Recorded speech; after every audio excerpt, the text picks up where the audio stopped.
آکاشوانی پٹنہ ہے۔ اب آپ عمران صغیر سے علاقائی خبریں سنیے۔ مرکزی وزیر داخلہ امت شاہ نے کہا ہے کہ بارڈر سیکورٹی فورس بہادری، شجاعت اور قربانی کے دم پر 6 دہائیوں سے ملک کی سرحدوں کی حفاظت کے لیے فرنٹ لائن کو مضبوط بنانے میں لگی ہے۔ جودھ پور میں آج بارڈر سیکورٹی فورس کے 60ویں یوم تاسیس سے خطاب کرتے ہوئے جناب شاہ نے کہا کہ 1965 سے ملک کی مشرقی اور مغربی سرحدوں کو محفوظ رکھنے میں بارڈر سیکورٹی فورس نے عمدہ کام کیا ہے۔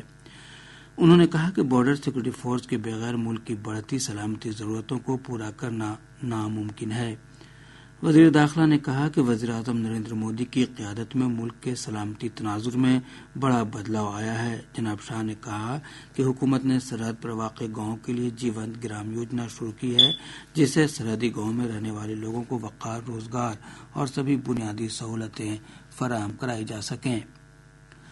جنتا دل یو کے قومی کارگزار صدر سنجے جھا نے کہا ہے کہ 2025 کے اسمبلی انتخاب میں بہار میں ایک بار پھر مکمل اکثریت کے ساتھ NDA کی حکومت بنے گی۔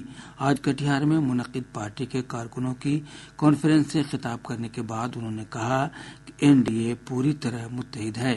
جناب جھا نے کہا کہ وزیر اعلیٰ نتیش کمار کبھی بھی کسی ذات اور مذہب کے نام پر سیاست نہیں کرتے۔ انہوں نے دعویٰ کیا کہ اقلیتوں کا ووٹ اس بار یقینی طور سے NDA کو ملے گا۔ انہوں نے ایک سوال کے جواب میں کہا کہ بہار میں اسمبلی انتخابات اپنے وقت پر ہوں گے۔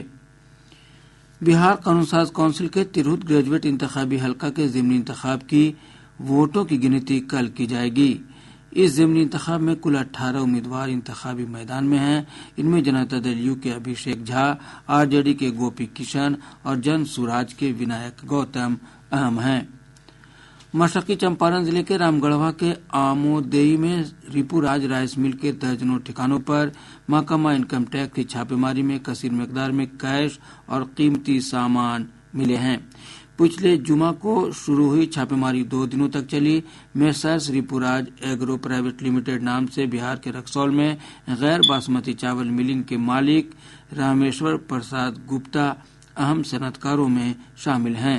ان کے مل سے نیپال، بنگلہ دیش اور سعودی عرب کو باسمتی چاول کی برآمدات کی جاتی ہے۔ BPSC کے امیدواروں کے ایک نمائندہ وفد نے آج کمیشن کے چیئرمین پرمار روی منوبھائی سے ملاقات کی۔ امیدواروں نے سرور ڈاؤن رہنے کے سبب فارم بھرنے اور امتحان کی تاریخ میں توسیع کرنے کا مطالبہ کیا۔ کمیشن کے چیئرمین نے امیدواروں کو یقین دلایا ہے کہ اس پر غور کیا جائے گا۔ طالب علموں کے وفد نے اس سے قبل نائب وزیر اعلیٰ وجے کمار سنہا سے بھی ملاقات کر کے اپنی پریشانیوں سے واقف کرایا۔ ریاست کے 7 اضلاع کے مرد امیدواروں کے لیے 20 سے 26 دسمبر تک اگنی ویر بھرتی ریلی کا انعقاد کیا جائے گا۔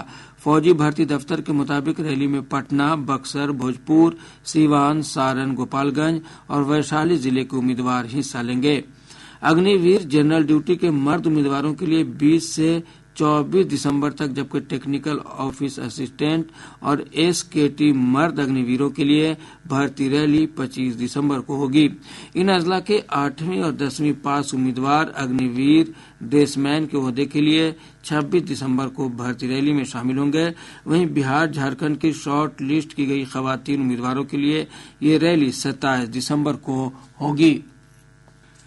کشن گنج میں آج جمعیت علماء ہند کی ایک روزہ کانفرنس کا انعقاد کیا گیا۔ اس موقع پر جمعیت کے قومی صدر مولانا محمود مدنی نے بنگلہ دیش میں اقلیتوں پر ہو رہے حملے کی شدید مذمت کرتے ہوئے کہا کہ یہ حملے بند ہونے چاہیے۔ انہوں نے کہا کہ اسلام ایسا نہیں سکھاتا۔ مولانا مدنی نے مزید کہا کہ وہ بنگلہ دیش ہی نہیں بلکہ سبھی ممالک سے یہ اپیل کریں گے کہ وہ اپنے یہاں رہنے والی اقلیتوں کا تحفظ یقینی بنائیں اور ان کا احترام کریں۔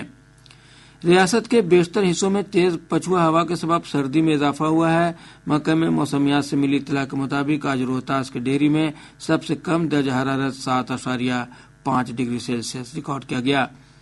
مغربی چمپارن ضلع کے والمیکی نگر اور پورنیہ ضلع میں گھنا کہاسا چھایا رہا۔ محکمہ نے اگلے 2 سے 3 دنوں کے دوران صبح کے وقت ریاست کے بیشتر حصوں میں درمیانہ سے گھنا کہاسا چھائے رہنے کا امکان ظاہر کیا ہے۔ اس کے ساتھ ہی آکاشوانی پٹنہ سے علاقائی خبروں کا یہ بلیٹن ختم ہوا۔